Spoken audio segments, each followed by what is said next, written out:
দর্শক, নতুন বছরে নিজ উদ্ভাবিত ধান নিয়ে সেন্টু হাজংয়ের স্বপ্ন ও পরিকল্পনার নিয়ে তার সাথে কথা বলেছেন আমাদের সহকর্মী জোবাইদুল ইসলাম।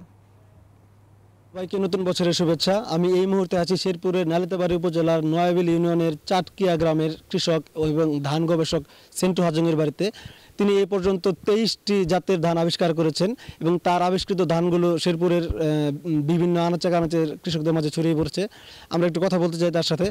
আপনি এই ধানগুলো কিভাবে আবিষ্কার করেন এবং এই কৃষকদের মাঝে কেমন সাড়া পান? তো আমি 2005 সালে কারিতাসের মাধ্যমে সেই সুদূর ফিলিপাইন থেকে আগত প্রশিক্ষক বং কাইবানের হাত থেকে আমি প্রশিক্ষণ পাই এবং এই প্রশিক্ষণ পেয়ে আমি সেটা ধান কীভাবে উদ্ভাবন করা যায় এটা আমি কাজে লেগে যাই এবং এরই মাঝে প্রায় অনেক বছর যাবৎ ধরে আজকে 24 থেকে 25 সাল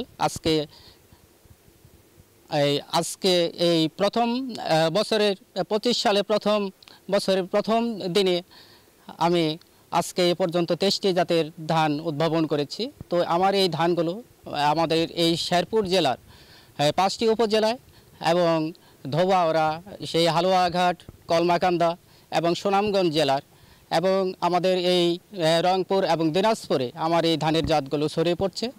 আর যে সেন্টু পাইজাম যা 13, 18, 19, 20, 21 এবং 22, 23 এই ধানের জাতগুলো কৃষকদের মাঝে খুবই আসলে সাড়া পড়ছে, যার ফলনও ভালো। এবং থেকে আপনি সহযোগিতা কেমন পান? তো কৃষি বিভাগ থেকে তো যারা